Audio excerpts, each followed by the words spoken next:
రాయలసీమను సస్యశ్యామలం చేసేందుకు గోదావరి వృధా జలాల్ని పోలవరం నుంచి బనకచెర్లకు మళ్లించాలని నిర్ణయించాం. సముద్రంలోకి పోయే వృధా నీటిని వినియోగిస్తాం. ఈ ప్రాజెక్టుతో ఏ రాష్ట్ర నీటి ప్రయోజనాలకు నష్టం వాటిల్లదు.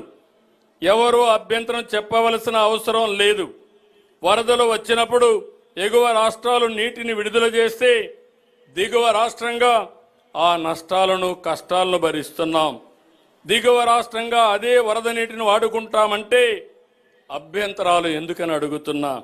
వరదను భరించాలి కానీ వరద నీటితో ప్రయోజనం పొందకూడదంటే ఇది ఏ విధంగా మంచిదో ఆలోచించమని విజ్ఞప్తి చేస్తున్నా.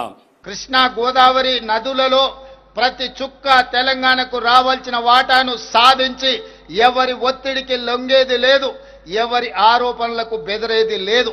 4 కోట్ల తెలంగాణ ప్రజల పక్షాన నిటారుగా నిలబడి కృష్ణా నది గోదావరి నదుల్లో తెలంగాణ హక్కులను సాధించుకుంటాం. మన ప్రాంతానికి సాగునీరు తాగునీరు అందించినాకనే మిగతా ఎవరికైనా నీరు. ఈరోజు తెలంగాణ ప్రజల హక్కులను సాధించడంలో వెనుదిరిగి చూసేది లేదు, ఎవరికి భయపడేది లేదు. ప్రభుత్వం ఈ విషయంలో వ్యూహాత్మకంగా వ్యవహరించడమే కాదు, ఎత్తుగడలతో నిర్ణయం తీసుకుంటుంది. ఎవరు ఎత్తులేసినా ఆ ఎత్తులను చిత్తు చేసి ఎవరు విష ప్రచారం చేసినా వాళ్ళను తిప్పుకొట్టే బాధ్యత 4 కోట్ల తెలంగాణ ప్రజలు తీసుకోవాలి. మీరు అందరూ ఈనాడు పండిత్ జవహర్లాల్ నెహ్రూ గారు నిర్మించిన నాగార్జున సాగర్, శ్రీశైలం, శ్రీరామ్ సాగర్ లాంటి ప్రాజెక్టులు ఆనాడు మొట్టమొదటి ప్రధానమంత్రి ఎడ్యుకేషన్ అండ్ ఇరిగేషన్ అనే విధానాన్ని తీసుకొని ఆ రోజుల్లోనే మొదటి ప్రధానమంత్రి మన ప్రాంతంలో సాగునీటి ప్రాజెక్టులను నిర్మించడం జరిగింది. ఈ రోజు ప్రపంచ దేశాలకు ఆదర్శంగా నిలబడ్డ ప్రాజెక్టులు ఏవైతే ఉన్నాయో నాగార్జున సాగర్, శ్రీశైలం, శ్రీరామ్ సాగర్ లాంటి ప్రాజెక్టులు కాంగ్రెస్ పాలనలో నిర్మించినాం.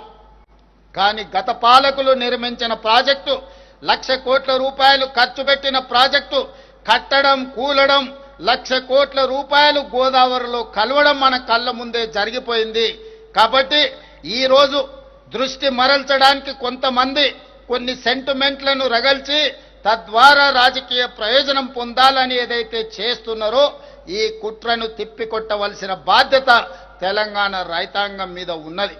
ఆనాడు ఈ ప్రాజెక్టులు నిర్మించిన కాంగ్రెస్ ప్రభుత్వానికి పూర్తి బాధ్యత ఉన్నది, అవగాహన ఉన్నది.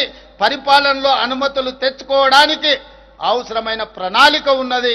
ఈ ప్రణాళికలను అన్నిటిని కూడా అమలు చేసే చిత్తశుద్ధి, ధైర్యము ఈ ప్రభుత్వానికి ఉన్నదని నేను తెలియజేయడానికి సంతోషిస్తున్నాను. ఎవరు ఎన్ని కుట్రలు చేసినా కుట్రలను ఛేదించుకొని గోదావరి నదీ జలాలలో రావాల్సిన వాటాను సాధిస్తాం.